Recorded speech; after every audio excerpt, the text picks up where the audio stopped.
এর পশ্চিমবঙ্গের স্রষ্টা ভারত কেশরী ডক্টর শ্যামাপ্রসাদ মুখার্জির 125তম জন্ম জয়ন্তীতে ইতিমধ্যে 6 জুলাই পশ্চিমবঙ্গ সরকারের পক্ষ থেকে এবং ভারত সরকারের সংস্কৃতি মন্ত্রকের যৌথ প্রচেষ্টায় আমরা এই বর্ষব্যাপী কর্মসূচির শুভ সূচনা করেছি।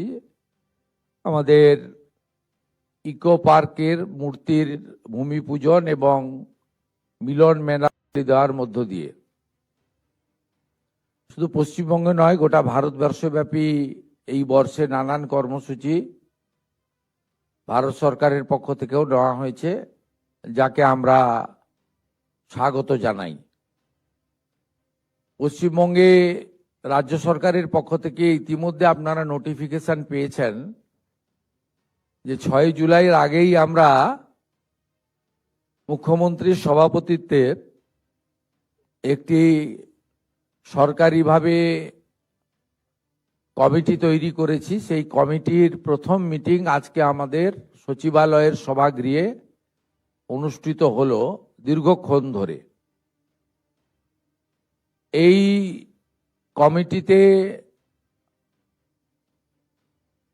অর্থমন্ত্রী সহ রাজ্য সরকারের একাধিক মন্ত্রী, বিধায়ক, প্রতিনিধিরা আছেন, মুখ্য সচিবের নেতৃত্বে আধিকারিকরা রয়েছেন, ভারত সরকারের একাধিক দপ্তরের আধিকারিকরা রয়েছেন।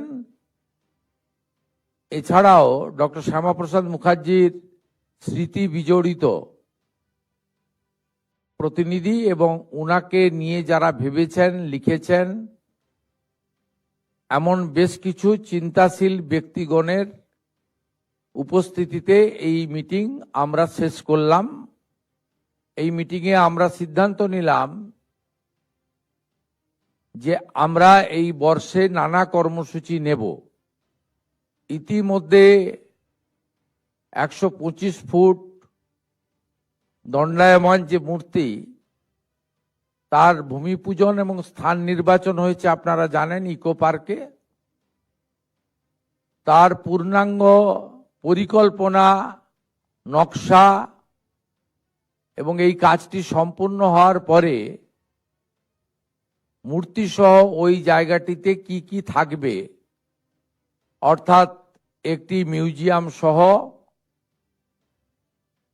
অন্যান্য যে আনুষঙ্গিক ব্যবস্থাগুলি থাকবে, সেটা হিডকোর পক্ষ থেকে আজকে কমিটিকে বিস্তারিতভাবে একটি পাওয়ার পয়েন্ট প্রেজেন্টেশনের মাধ্যমে দেখানো হয়েছে এবং আমরা তাদেরকে কাজ শুরু করার জন্য সবাই মিলে অনুমতি দিয়েছি, যাতে 6 জুলাই আমরা উদ্বোধন করতে পারি।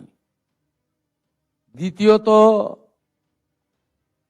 উনার পৈতৃক ভিটা হুগলির জিরাটে রাজ্য সরকার 30 ডেসিমিল জায়গা ক্রয় করেছে।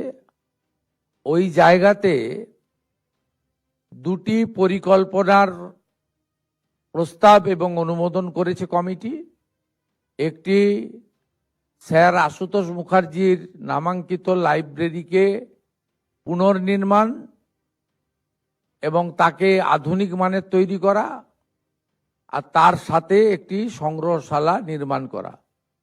সদ্য লন্ডন থেকে চোখের অপারেশনের বিশেষ প্রশিক্ষণ নিয়ে ফিরেছেন ডাক্তার মোনাজির হোসেন। বনগাঁতে এই সর্বপ্রথম কোল্ড ফেকো, টোরিক, মাল্টিফোকাল ছানি অপারেশনের জন্য আসুন বনগা আই কেয়ারে। Bongaon eye care, court road, Bongaon. Phone 7044653887।